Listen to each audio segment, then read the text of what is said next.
Tiempo, por tanto, para abrir nuestro primer análisis del día, y lo hacemos como suele ser habitual los jueves con Pablo García, director de Diva Consulta Value. Pablo, muy buenos días. Hola, buenos días, Eva.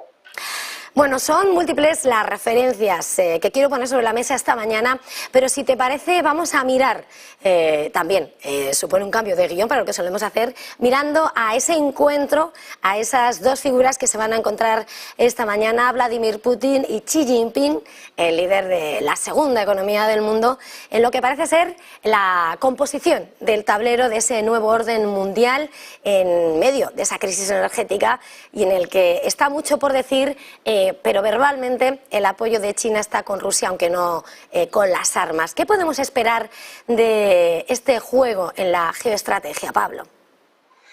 Bueno, la verdad es que primero la repercusión política. Lo que queda más claro es que se está polarizando el mundo. Es decir, no es una Rusia invadiendo Ucrania, es un bloque, digamos, comunista, un bloque con Rusia, con China, incluso peligrosamente podríamos tener a India o incluso ese punto de perfil de Erdogan con Turquía, un bloque de Oriente con un bloque de Occidente, y eso es preocupante. Eso significa una vuelta a la Guerra Fría, una vuelta de Occidente contra Oriente.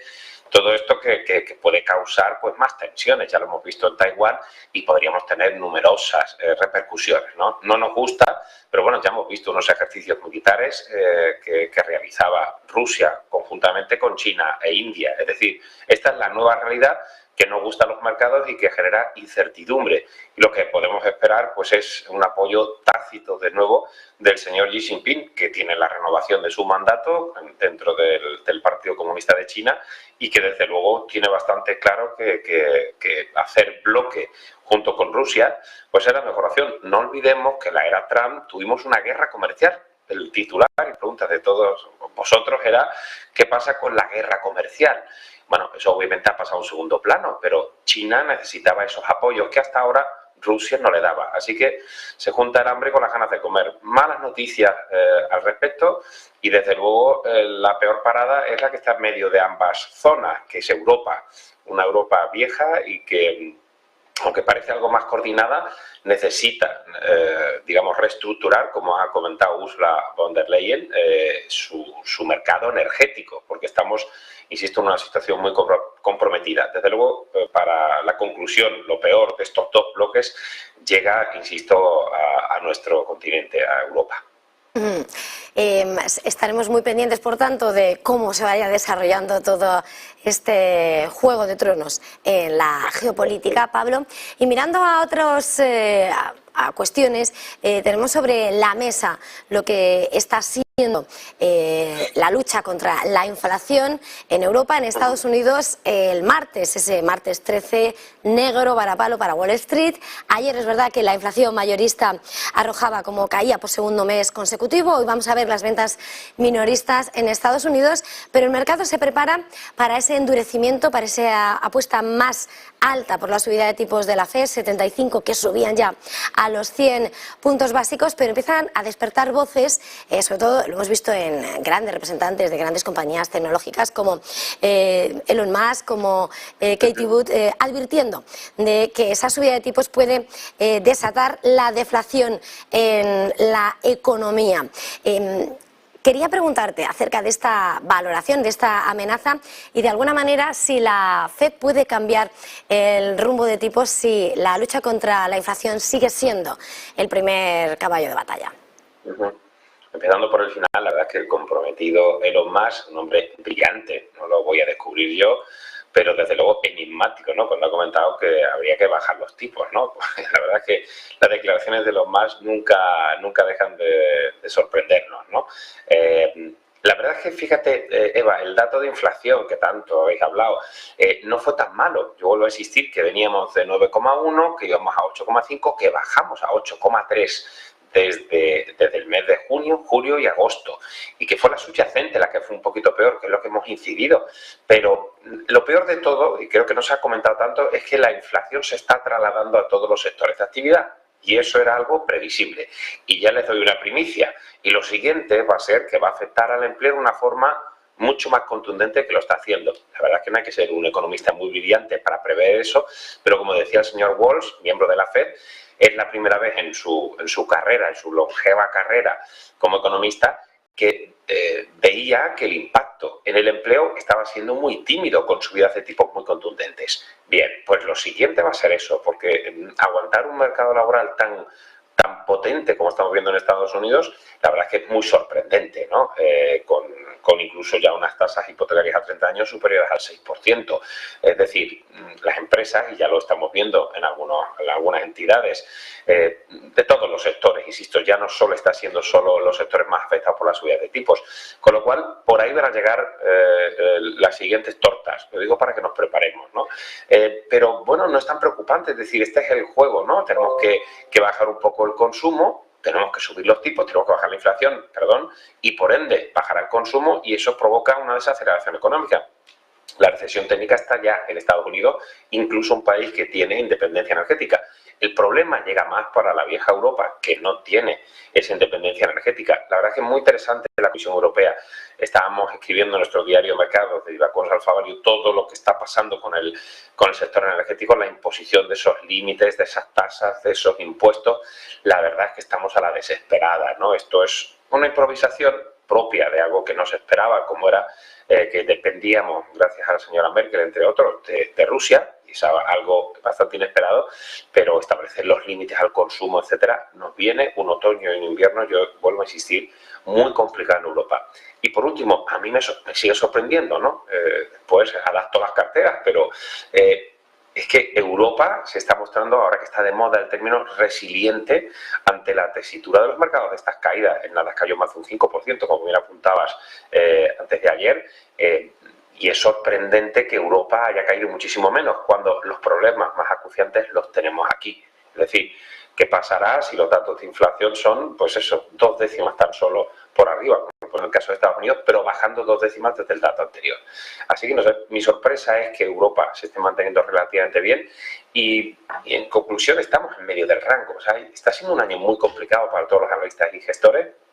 Y yo estoy siendo especialmente prudente para mantener unas rentabilidades, por lo menos para mantener y preservar el capital, que creo que es una de las principales, como dicen todos los gurús, ¿no? Sobre todo norteamericanos. La primera, el señor Warren Buffett lo dice, ¿no? La primera regla de oro para la inversión es preservar el capital y la segunda, no olvidar la primera. Bajo esa premisa, ahora en un momentito te voy a preguntar a la hora de buscar oportunidades de inversión, pero antes, y centrándonos en Europa, quería entrar un poquito más en detalle de lo que podemos esperar. Estabas hablando, anticipándonos, ¿no? Como esa inflación, como esa desaceleración, recesión técnica.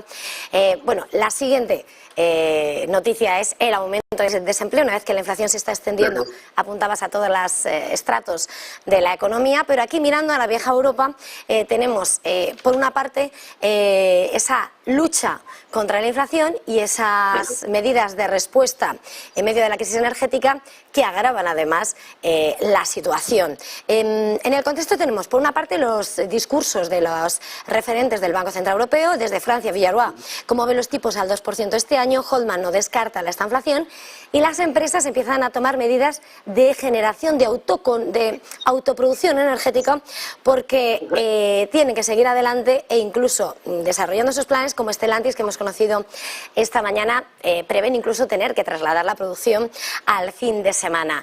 De alguna manera se está dibujando una recomposición del mercado, de la realidad europea, sin que se oficialice el discurso, porque está claro que estamos asistiendo a un escenario muy distinto al que hasta ahora conocíamos y en el marco también de la inversión, de la libertad del mercado, ¿cuál es ese horizonte tan inmediato, Pablo? Pues totalmente de acuerdo. Veníamos de un momento de abundancia, ¿bien? Abundancia, y eso lo decía el señor Macron el otro día. Abundancia en la cual, pues, todo valía, teníamos un exceso de dinero, un easy money que llamábamos, con los tipos al cero, cualquiera se podía endeudar y en unas cantidades astronómicas. Y comentábamos en Negocios de Televisión, yo recuerdo, pues hará un año, cuando empezamos a hablar de que a lo mejor había que atarse el cinturón, o las cosas podían venir más complicadas, y hablábamos de ahorro, de un consumo, digamos, razonable, bueno, la gente se tiraba la cabeza cuando se hablaba de ahorrar energía o de ahorrar simplemente, ¿no?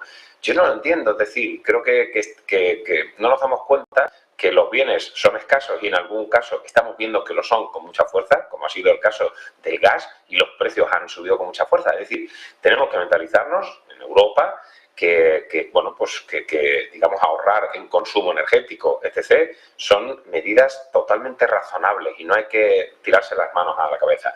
Y por último, también una cosa con las valoraciones, ¿no? Porque creo que muchos analistas nos preguntamos, ¿no?, sobre el momento actual. Oye, pero es que el mercado parece muy barato, ¿no? Y luego comenté alguna vez, el mercado aparentemente está súper barato, ¿no? Porque los PERES en Europa están entre 12,3 y 12,5 veces, cuando hemos terminado 2021 en 14,1 o superando el 22,5 en 2020.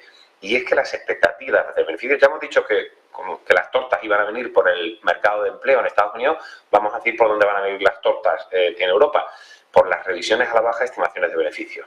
Yo me equivocaba, nosotros nos equivocábamos con ser muy conservadores para el segundo trimestre, y sin embargo los resultados han sido muy buenos, gracias a que el euro-dólar, sobre todo el euro, está muy depreciado y eso facilitaba las exportaciones y lo hemos visto en las cifras de venta de muchas compañías. Pero ahora que el euro-dólar se está estabilizando, que vamos a tener más subidas de tipos en Europa, que vamos a tener esas tasas a los beneficios extraordinarios de las compañías fósiles, pero también incluso en el sector financiero, etcétera, aquí no va a ganar dinero ni Perry, con lo cual vamos a tener desempleo y vamos a tener a priori una revisión, no sé si drástica, pero muy contundente en algunos sectores de los beneficios empresariales. Por lo tanto, y es que me decías que la última pregunta sería por las carteras, tenemos que buscar las compañías y los sectores que estén más protegidos, con sólidos balances, que tengan menos ciclicidad, es decir, que no dependan tanto del ciclo y que estén más protegidas de este envite también recaudatorio y voraz que vamos a tener en algunos sectores, ¿no? La verdad es que es muy complicado, ¿eh? O sea, que yo no digo que esto sea sencillo, y así pues hacemos una recomendación, que se asesore con profesionales que le puedan gestionar estas carteras de una forma más o menos razonable, intentando preservar el capital. Esa premisa que decías, citando a Warren Buffett. Pablo García, director de Diva Conserva Value, como siempre ha sido un placer desgranar la actualidad que atañe a la economía y a los mercados de tu mano. Un placer, feliz jornada y feliz negocio. Gracias, Eva. Y nosotros hacemos